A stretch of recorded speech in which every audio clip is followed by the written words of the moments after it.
Enjoying Jesus, hallelujah. Oh, enjoying Jesus, hallelujah.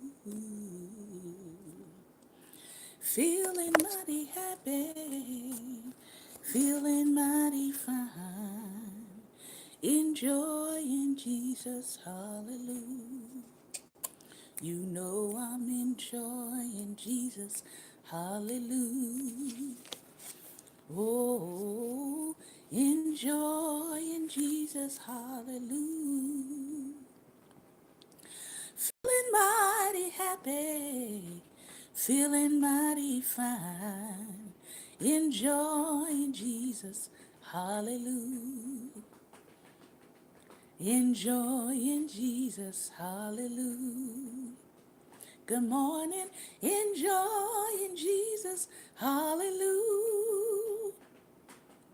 Feeling mighty happy, feeling mighty fine, enjoying Jesus, hallelujah. Oh, when times of life were so much more simpler. Good morning, good morning, good morning, good morning, everyone, and welcome to Daring Dialogues. I am your host, Shantae Charles. I'm going to encourage you to go ahead and share this broadcast before we get started. Share me, share me, share me, share me, share me, because this is some seriously important information. Um, yeah, and everybody needs it, from the leaders to the consumers, from the buyers to the sellers, from the holiday shoppers to the after holiday shoppers, from the online shoppers to the online sellers. Share this broadcast today. We're talking Healthy, Wealthy, Wise, Giving Edition.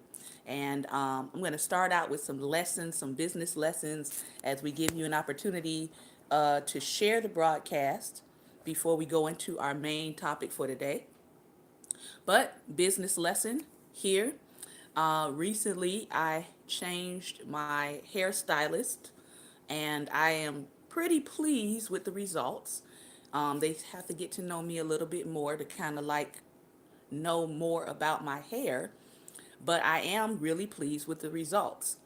So I wanted to share some business lessons because I started thinking about, why did I go ahead and change my stylist? I could have stayed where I was. They did an okay job, but here are some reasons why I changed my stylist. And if you are in the style business, these will probably be helpful for you, all right, when you're thinking about your clientele. I looked at four different things, all right, for those of you who are in business, four different things that made me go ahead and change my stylist. Number one was price. Price. Number two was drive time. Number three was location.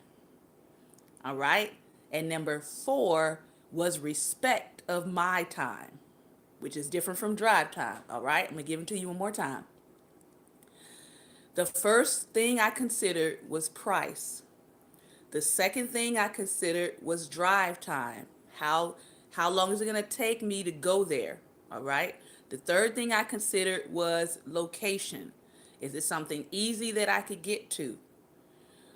Is there plenty of parking? All right. If I have to go pick something up or I have to get there at a certain time, am I going to be struggling for parking every time I go? And the last one was respect for my time. Now, those are not necessarily in a strict order, but these are four things that people tend to look at when they're considering being with your business, especially if you're something like a stylist and you want to have repeat customers, return customers. All right. So, weighing those options, all right, I actually found someone who was right in my neighborhood, as opposed to me driving 20 minutes in traffic on a major highway to get to where I was going. So that was a plus. I found somebody whose location was very close to where I am. The location was central. The location had plenty of parking. Where I was going before, I had to struggle to get there even earlier than my appointment just to try to drive around to find parking to make sure that I wouldn't be towed. All right. So that matters if you are a business that wants repeat customers. What is your parking like? What is access to your building like? Are people going to be frustrated trying to get to you? Pricing. The person I use now is 40% less doing the same thing with my hair. All right. So we got good location, less driving time, better price. And then lastly, the respect of your client's time. When your client gets there, is your client waiting on you? Are you doing something else with another person? If they schedule an appointment, are you showing up on time for the appointment?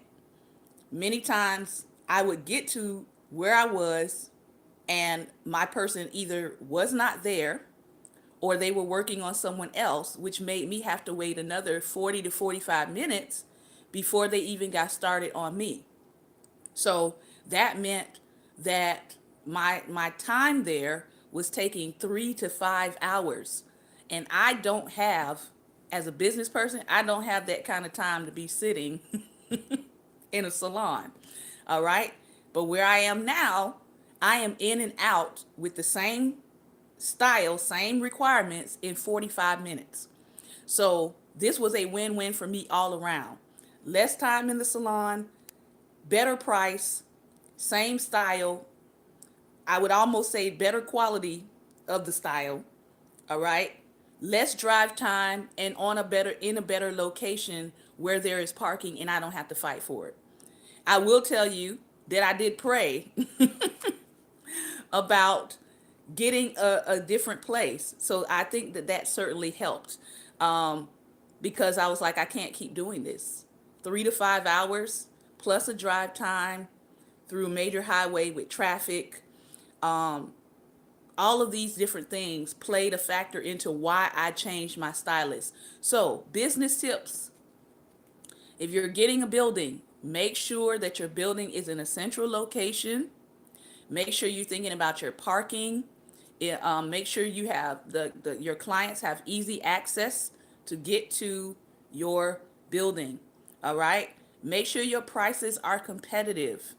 There's nothing like being high price with shoddy service or high price with service that takes a long time. Many people are going to look for the lesser price service, especially if they can get the same amount of quality out of a product or a good or a service. All right. And then, of course, respect your client's time. If you set an appointment, be at your appointment on time. Even if you're a business owner, all right, and you don't necessarily have to be there at the opening of your business. If you're setting appointments, you should at least be in the vicinity. You should not be, the person shouldn't be waiting on you 15, 20, 30 minutes to get to the building and they're already there. You don't want your clients to beat you to a appointment. Bottom line. All right. It doesn't look good for you as a business owner. Okay. So those were my business tips for today, especially if you're in the field of hair stylists, salons, etc. All right. Okay. Let's get into our main topic today, which is spiritual internet fraud. And I don't even know I'm going to have time to cover live stream etiquette, because as I was doing the study for spiritual internet fraud, I got into some other pieces that people who are in business for themselves, leaders, ministers, prophets, apostles, people who use live stream for offerings and givings and all of that, I have some information for you, hopefully to help you stay out of trouble with the law. So again, if you have not shared this broadcast, I'm going to ask you one more time, go ahead and share it out.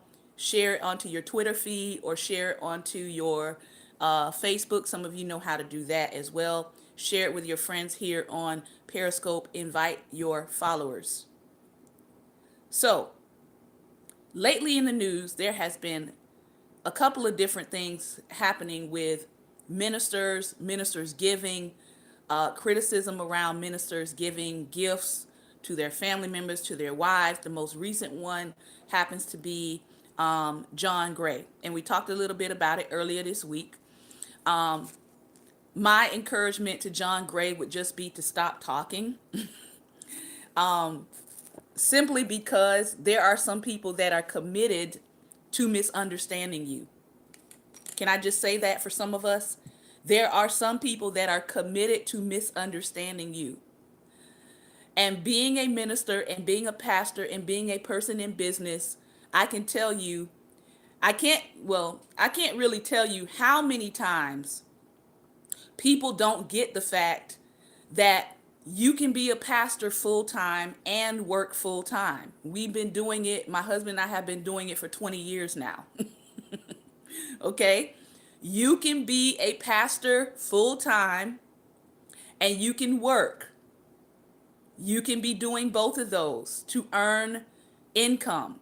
Many times, all right, especially if you are a new ministry, or like in the case of John Gray taking over someone's ministry, many times the parishioners cannot pay you. All right, they can't pay you. There's not enough offering to give you a salary. So many leaders, believe it or not, are not salaried. They're doing the work of the Lord. They're doing what God told them to do. They're doing what God called them to do, and they're not taking a salary. Many of them are working full time and covering their own costs of ministry. All right. So for as much of the publicity that is out there of quote unquote Pentecostal pimp pastors, I can name at least 25 pastors that I know that are not doing that. That many of them work and have their own streams of income and are taking care of their families off of their streams of income, and they're not utilizing funds that go to the ministry because there ain't no funds to utilize many times. All right. But you won't hear pastors complain about that because many of us are not in it for the money. Yeah. So that's a whole, yeah. So John Gray and his wife have done either in writing or video, they've been kind of trying to defend where he gets his money from, trying to explain to people that, he's been working, he has different streams of income. I say this, if they're not the IRS, stop explaining to people your sources of income, because some people, again, are committed to misunderstanding you. Some people just want to know what your sources of income are so they can sabotage them. So in that regard, I love John Gray's heart and his desire to want to let people know that he's honest and he's on the up and up. I get all that. But some people have a distorted view of leaders and pastors anyway. And no matter what you say to them, no matter how many forms you show them, no matter how many tax forms or whatever you show them, they've already made up their mind that pastors are corrupt and they're no good, etc., etc. Okay? The other problem I have with the reporting of this story is that many times Christian media, especially when it comes to black ministers, tend to only report on the negative, or tend to report it in such a way to cast aspersions or throw shade on the character of black ministers.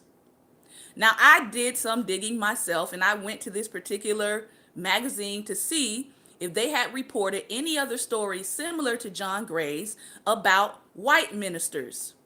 All the stories that I see on the white ministers that are reported are very positive. They may report on their giving, but there's no shade being thrown. There's no insinuation that something sinister was done. There's no insinuation in the reporting that they're cheating the people out of funds. So I'm going to need the people who are reporting these stories, I'm going to need them to be issuing some apologies. All right? Because if you're going to report on a story, is this on Facebook? This is not on Facebook, Lady Apostle, but you can share the link to Facebook.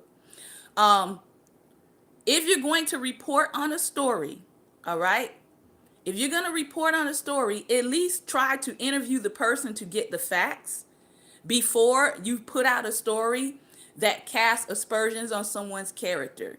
All right, Because as he pointed out, it wasn't a pastor giving his wife a gift. It was a husband who had an earned income who happens to be a pastor giving his wife a gift. All right. So it's very important that people who are reporting these things, it's very important that you get your facts straight. And again, I'm still waiting to hear what Joel Osteen bought Victoria Osteen this year. I'm waiting to hear what Kenneth Copeland bought Gloria Copeland this year. I don't see those kinds of articles being reported. All right. So I'm going to call this what it is. All right. It's a little bit of bigotry wrapped in with a little bit of spiritual ease. And it needs to be addressed. And these Christian so-called Christian media sites need to be addressed for their bias in their reporting. And it needs to stop. It really does. All right? Because it doesn't help the body. It doesn't make any of us look good. Lastly, let me move on. Spiritual internet fraud. All right? We know that many people now have become super excited about tools like YouTube live streaming, Periscope live streaming, Facebook Live. All right.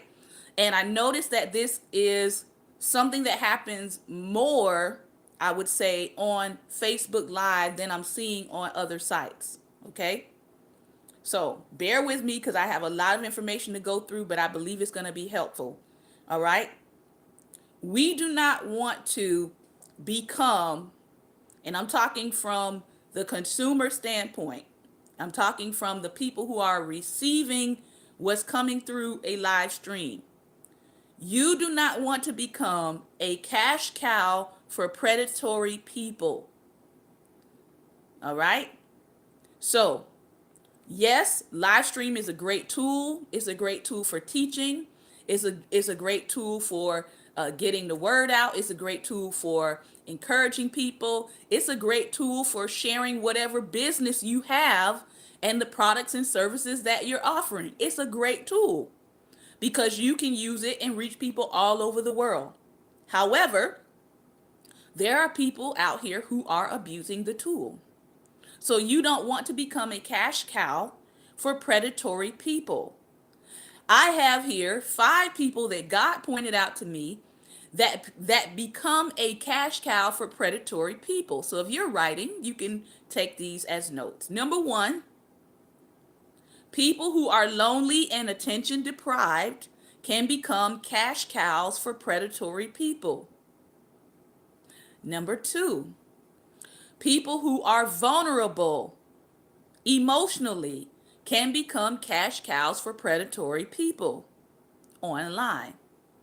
Number 3, people who are hurting and bitter and scorned can become cash cows for predatory people online. Number 4, people who are grieving and have gone through some sort of trauma can become a cash cow for predatory people online. And lastly, people who are appreciation deprived can become cash cows for predatory people online. So, if you're lonely and attention deprived, if you are vulnerable emotionally, you just went through something that has your heart all open and all bare, that's probably not the time to get on and watch a live stream. Hurting, scorned, bitter, that's probably not the best time for you to get on to a live stream. Grieving, all right, around the holidays, people are dealing with lots of grief and loss, and you can be taken advantage of in that state. Okay? And appreciation deprived, feeling like nobody sees you, nobody hears you, nobody appreciates you. If you ever get an online prophecy that starts with those 3 words, run. Just turn it off, okay? So, let me move on. I want to talk to you about securing your bag from predators. At the same time, they're trying to secure their bag. You need to be securing your bag from predators. All right? Predators can come in different forms. Predators can come in the form of family. All right? Because many times, as we're going into the holidays, we're going to be with our family members. Just be careful of any deals that are offered to you by a family around Christmas time. They know that this is like, family get together, everybody's happy, you're having your holiday time, you're feeling good, and your family member pulls you over to the side and says, hey, let me talk to you about this deal. Wait until after the holidays. I'm not talking about what I don't know. I'm talking about what I do know. Wait until after the holidays. Do not listen to any pitches from your family over the holidays. If it's not a family trust, if it's not the family come together to invest and build legacy wealth, if it's something like network marketing or something like that, wait until after the holidays. Say, hey, I understand you want to show me something or you want to talk to me about something. Let's do it after the new year. I just saved a whole bunch of lives right there. Let's do it after the new year. Frenemies. Frenemies. These are people who appear to be friendly, but they envy something about your life. They appear to be friendly, but they envy something about your life. All right? They may be operating in a form of covetousness or jealousy, and it's usually hidden. It's usually hidden. All right? So a predator can come in the form of a frenemy. And also, we know predators can come in the form of foes. Sometimes people can talk you into doing something that they know is going to be detrimental for your future simply because they want to see you fall. And unfortunately, it's sad, but this is the world that we live in. So you need to be mindful of these three kinds of predatory people. They can be in your family, they can be frenemies, or they can be foes. And we usually can identify our foes more quickly than we can our frenemies, if that makes sense. All right? So, healthy, wealthy, wise, giving addition. Let's talk real quickly about people who get online and prophesy with their PayPal information and their Cash App information. Am I saying that all of these things that happen online are suspect? I'm not saying that. But I am saying this. Prophets of integrity do not exploit the vulnerable. Can I say that one more time? Prophets of integrity do not exploit the vulnerable. You know what prophets of integrity do? Prophets of integrity refer them to professional counseling. They don't tell them, I know everything in your life is falling apart right now, but if you just give this $2,500 seed or you give this $1,000 seed, then everything is going to magically disappear and dissipate from your life. If you do that, that's considered fraud, especially if it does not come to pass. So again, prophets of integrity do not exploit the vulnerable. They actually refer them to professional help. All right? Some things need counseling. I can give you a word of knowledge. I can give you a word of wisdom. But I really need to, if you're dealing with emotional things and you're trying to get somebody to minister to you through a live stream, you need to be referred to professional counseling. And counseling is of God. Go look up the word therapy. Go do the etymology on the word therapy. All right? It's a part of being ministered to and healed. Okay? So, this is the time of year where hearts get softer and wallets are expected to open for charitable donations. Can I say that one more time? This is the time where hearts begin to soften and wallets are expected to open for charitable donations. All right? In an effort to lead a compassionate, conscious life, morally conscious life, you might become a victim of spiritual internet fraud and diviners because your heart is already softened and pliable during this time. So, let me go to some legal definitions for you because we're moving now into the legal definitions so I can help some of you to understand and give you some tips on how to avoid being defrauded. And on the other side of that, how to avoid seeming like a fraud. According to FBI.gov, internet fraud is the use of internet services or software with internet access to defraud victims or otherwise take advantage of them. Now, right now, and we'll talk about it a little bit later, but right now, they don't have a whole lot of defining yet for financial fraud through the internet, but it's coming.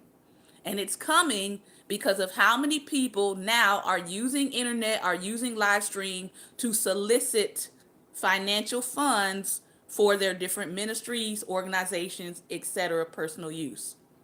So here are some high profile methods of fraud that are currently being used that the FBI is looking out for, and I would imagine they're especially looking out for it over the holiday season. Business email compromise is what it's called, or BEC. This is when people try to email you and get you to participate in a wire transfer scam or unauthorized transfers of funds from your account. This is people trying to do Western Union money transfers and wires. So be on the lookout in your emails, all right, for anything that comes through that looks suspicious, that's asking you to wire funds for anything. A couple years back, someone hacked my email. This was when I think I was using Hotmail. A couple years back, someone hacked my email and was sending an email to all of my friends and family saying that I was in another country and that I was stranded and that I needed funds wired to me so I could get home. Well, thankfully, my smart family and friends called me and said, "Hey, is everything okay? Are you in a foreign country? Are you all right?" And I was like, "Yeah, I'm right here in Florida. What are you talking about?" And so I was alerted that this email was being sent out to all of my friends and family members, and those who have compassion for me were actually going to send the money. But thankfully they called and realized that, hey, I'm not out of the country. So then I had to send out an email and say, "Hey, if you received this email, it's not me. My account has been hacked," and I was able to get it resolved. All right. Number 2, data breaches. This just recently happened with a spill of data. This just recently happened. China just did this to us recently. For anybody, I think it was the hotel Marriott. So if you used Marriott, you have to look up the article for it. But China just went in and stole data information from people who went to, I think it was Marriott, that particular hotel. So they have to notify people that there was a spill of data, all right? And you would have to call all of your credit things and let them know that, hey, I might have been affected by this. You would have to call your bank and all your other places where your money is coming out. So that any bank you use for loans, your bank for your personal, your savings, anything that had to do with your finances, they were recommending that you call them and let them know that there was a breach of ID through this incident. All right. Number 3 is email account compromise. Again, that's people who compromise your email or your email gets hacked. And they request, this is a little bit different because they request payments to be sent to fraudulent locations. So they may send an email saying, "Hey, this is what we need. Send it to this location. Send it to this PO box." All right. Number 4 is phishing and spoofing. Phishing, phishing, phishing and spoofing. This is fake electronic documents. They appear to look like it came from a legal source. It can be fake documents that look like something you owe on a previous medical bill. They might email you something saying you didn't pay it, and they'll send you a document that looks real. This can also be something that appears like it came from your bank, like BB&T. It can also be a invoice that appears to look like it came from Amazon. In all of these things, you are encouraged to make sure you call your bank directly if you're receiving something that looks like it came from a bank, or call that bank directly. Go into your Amazon account directly and check your Amazon account before you make any payments on an invoice that looks like it comes from something like Amazon or wherever you shop online. Okay. Frequent examples of fraud: credit card fraud, internet auction fraud. All right. If you're a person that likes to buy things on eBay, for example, or other sites that do auctions, sometimes you may get emails about an auction.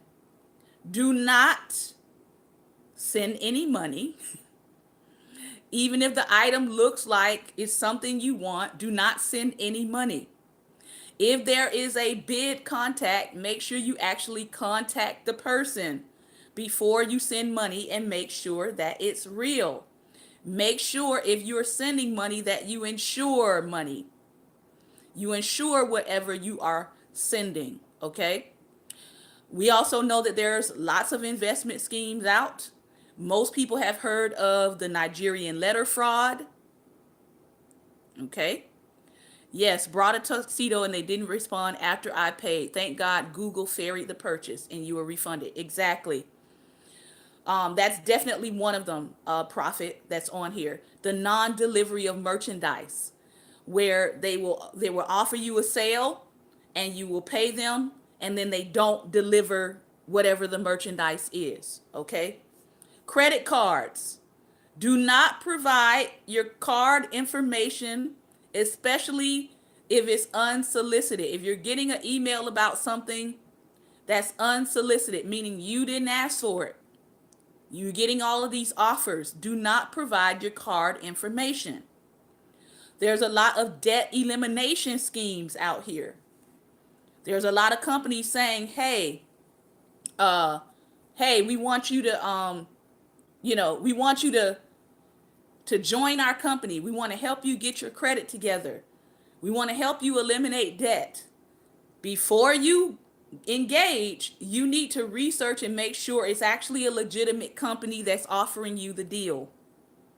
You can also check with the Better Business Bureau to determine the legitimacy of a company, any company. And you can also ask them for references.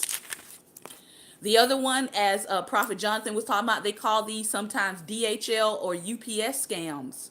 Beware of emails from either DHL or UPS. Contact them directly, because most of the time DHL and UPS only deal with shipping costs, not item costs. So if somebody is emailing you and it looks like an official DHL or UPS form saying you owe money for an item, that's a red flag.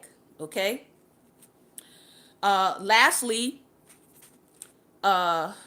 business network marketing. Be cautious of exaggerated claims of profit and earnings. Be cautious of exaggerated claims of profit and earnings. Beware if money is required upfront for a product or instruction. So in other words, I come to you and I say, hey, I got this great business. I want you to get into it. But before I tell you anything, you have to give me $50 up front. It's a no. Okay. Beware of businesses that say no experience necessary.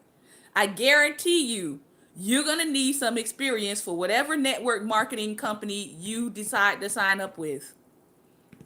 Period. Okay? Real estate teaching companies do this a lot. Yes. Yes.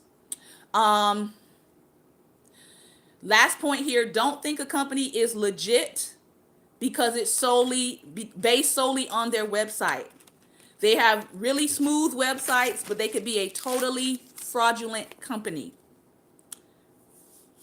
Let me move into my next piece because I want to make sure I have time to cover the rest of this. The legalities of soliciting money or gifts on the internet. The legalities of soliciting money or gifts on the internet. There are currently no soliciting guidelines for money or gifts online. This should help you understand why everybody is doing it.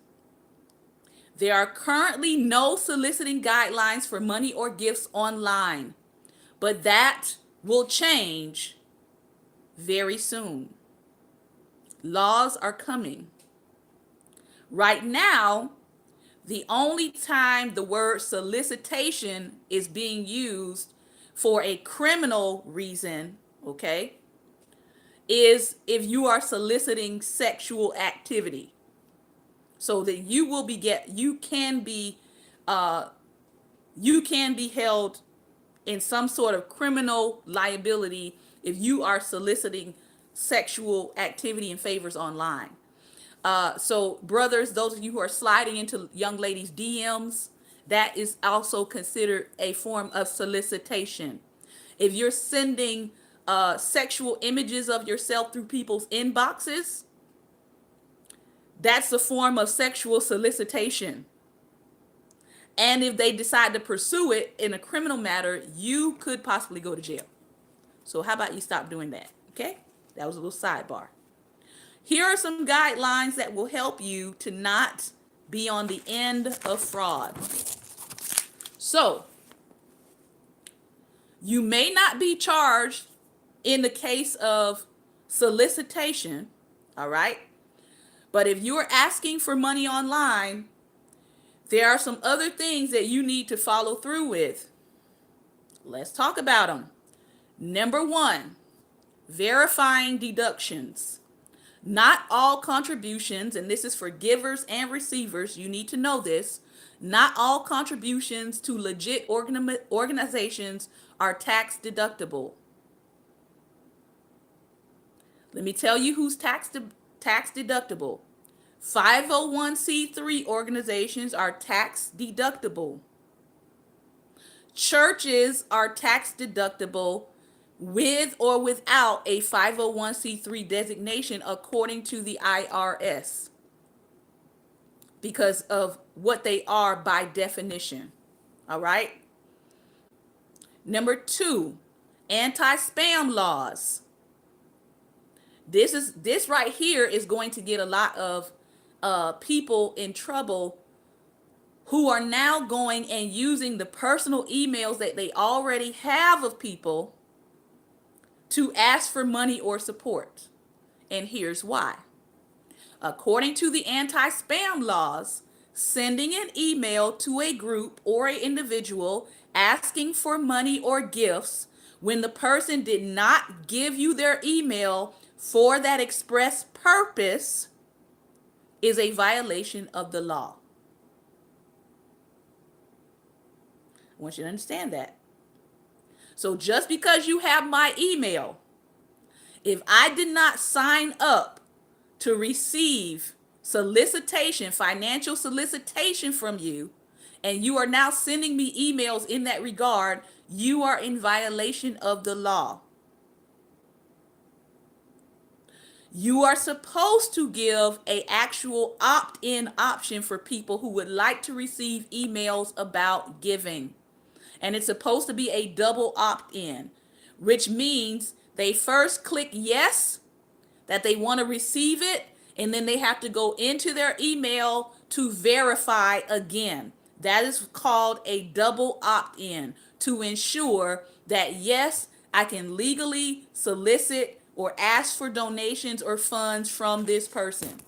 If you have not done that and you're using people's private emails because you have collected all these emails over the years and you have now used them as an email bank to ask for money, you are in violation of the law. Okay? All right. Written acknowledgement. This is the third one. Written acknowledgement. If you are a nonprofit, the IRS requires you to send a written acknowledgement to people for their contributions. That goes for the contributions that you're receiving by live stream. For online, you can email them or you can give them a written note thanking them for their giving. You have to acknowledge that they gave something to you. All right? So, if you are posting your ministry info and you're posting your PayPal, this can be a fine line in terms of acknowledging their gift and acknowledging your receipt of it. There needs to be a acknowledgement from you. Thank you for your contribution. Thank you for your giving. All right? So, what do you do if you are receiving gifts and you are receiving something through online giving? If you're receiving gifts or income, you will need to report it. Let me go here. All right? If you're receiving it, you will need to report it to the IRS. It can be reported as gift or income, and I'm about to go into the specifics of that really quickly. If you're giving and you want more information from the person, they should be able to provide you an address, a phone number, and an email contact to establish legitimacy of your giving. Those are 3 things you can request if you are giving this season. You can request address, phone number, and email contact. All right? That establishes the legitimacy of whoever you are giving the gift to. As I said before, right now solicitation crimes are centered around sexual crimes, but financial laws are on the way.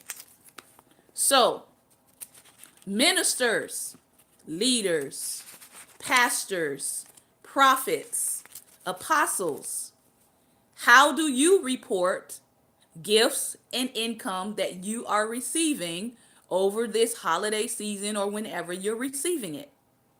You can report it as a 1099 miscellaneous form for income or gifts, or you can report it on your 1040. There's actually a line on there for miscellaneous income that allows you to report. Remember, this teaching is for educational purposes only. I always recommend that you make sure that you solicit a accountant, one who works in taxes, a financial planner, and a lawyer before you file for April 15th. Just want to put that out there. So, the basic rule is that you must file whenever you pay an unincorporated independent contractor or one person who is a sole proprietor of their business or a member of a partnership or an established LLC. Ministers, if you are making or if you receive $600 or more in a year for work done in the course of your trade or business or ministry, you have to report it. Got it? Good. Let's keep going. Ordained ministers. If you are an ordained minister, you are considered a common law employee. You are taxed on offerings, wages, and fees for your ministerial services. So if you're online and you consider what you're doing, your prophetic ministry, with your PayPal and your Cash App up there as a ministerial service, by common law, you will be taxed on that income that's coming in. All right? To receive tax exemptions, a minister must be or must fit these requirements. To receive tax exemptions, a minister must be responsible for a congregation. Are you responsible for a congregation? Yes or no? A minister must be considered a leader by their denomination, if you're part of a denomination. And a minister must be conducting worship services. Those are the people who can receive tax exemptions. All right? IRS requirements for pastors. You can claim an exemption to self-employment tax based on the belief that public insurance is wrong, but you would have to put that in writing and submit it to the IRS. Clergy is required to file taxes with the IRS. Pastors, you can pick up publication 517 from the IRS, and the IRS has more information on it on topic 417 on their website. What can ministers deduct? We're just trying to help some of you stay out of legal trouble. All right. What can ministers actually deduct for taxes? Fuel, maintenance, oil changes, mileage, counseling over meals, and it's only 50% of your bill. Phone bills, tuition and books, and travel costs, including costs for conferences. That's what you can make deductions for. All right. I am done with my Healthy, Wealthy, Wise Giving Edition. Anybody have any questions for me down below? Any questions? Hopefully this was helpful. No questions? Any questions? Questions? No questions? All right. And as I said again, go to the irs.gov website if you have any further specific questions about giving, about being a minister, about what you can deduct, about what you're supposed to be reporting. I'm going to tell you, I've been in ministry since 1998, and I can tell you, nobody ever gave me a course on any of the things that I just shared with you. I had to learn myself. I'm not saying that maybe somewhere along those years that somebody offered it, maybe I missed the memo, but before we license people, how about we have that class? How about we have that course right there? Yeah. Before we hand out another prophet certificate or prophetic activation, how about we have this course right here? So if leaders call it a love gift, that is non-taxable for the receipt, or does that fall under? If it's a gift, it's going to be reported under miscellaneous income. It still has to be reported. So it won't be, I don't know if it'll be taxable. I would have to go back and read it more specifically, but I do know if it's a gift, you have to report it under miscellaneous income. It has to be reported. No hidden gifts. And hey, if you're using Facebook Live, it's not hidden. All right. Or if you're using YouTube has a feature where as you're live streaming on YouTube, it'll show you who's giving and how much they're giving as your live stream is going. So you don't want to be a leader.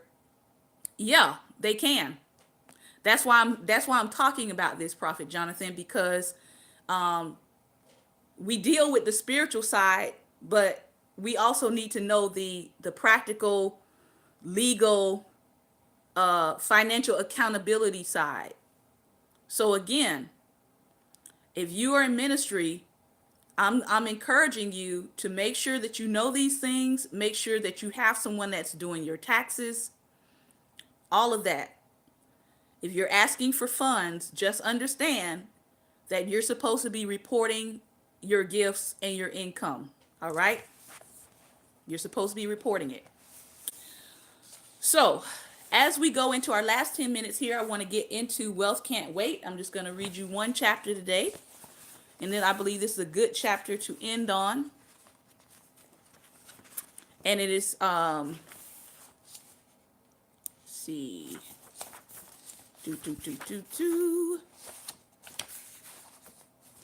here it is.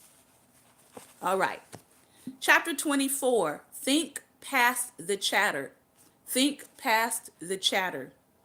The mind is a wonderful servant, but a terrible master. Robin S. Sharma. Our brains are packed with 100 billion neurons, powerhouses of potential. The brain is an incredible organ that has enabled us to create technological breakthroughs and build civilizations. Our human mind is the most powerful tool, and if we use it wisely, it is a wonderful servant. The downside of the brain is that it never stops chattering. The brain evolved when our species had to remain constantly vigilant for protection and survival, so our neurons fire incessantly. The pre-modern brain we live with was designed to keep us safe. It sends warning signals even when there is no sign of a stalking beast, creating needless worries. Our brain is trained to look for danger, so it will tell us all sorts of things that aren't helpful to us in modern day life. It chatters away endlessly. Just as the mind can be a powerful servant, likewise, it can also be a terrible master. We have another choice: to stop the chatter and become its master. In his book, As a Man Thinketh, James Allen suggests treating your mind as a garden. He recommends that readers weed out the negative, useless thoughts and plant empowering, fun, and productive thoughts. The idea is to stop thinking so much and steamroll the chatter. It's easier said than done and requires a lot of work. When we catch our brain chattering away endlessly, that is the time to steamroll it. Use an affirmation such as, every day, my mind is quieter, calmer, and more focused. Or a mantra. Use music, whatever you would like, to bring your mind into focus. We can steamroll the thoughts that do not serve us, because if we don't proactively steamroll the chatter, then the chatter will likely steamroll us. The scripture says it this way: and bring into captivity every thought unto the obedience of Christ. Wealth Accelerator. The bottom line is that we have a choice. We can allow chatter to dominate our internal dialogue about ourselves, or we can fill that space with something that serves us, like meditating on the Word of God. The first step is awareness. See how much chatter is steamrolling your day, and then choose an alternative that would serve you better. When you catch your brain chattering away, that is the time to bring every thought into captivity and into obedience with Christ. Well, this has been another episode of Daring Dialogues, and I've been your host today, Shantae Charles. I want to thank you for your time and attention. I hope that I said something today that was helpful. I hope that I said something today that would get you thinking. I hope that I said something today that will keep you on the right side of the law. And I also hope that I said something today that would keep you from being defrauded over the holidays and beyond. All right. Remember, light is the most daring opposition to darkness. So please go out today and be light. I will be uploading this video on my Facebook very shortly, so you'll be able to share it widely on Facebook as well. Take care and God bless. Happy weekend.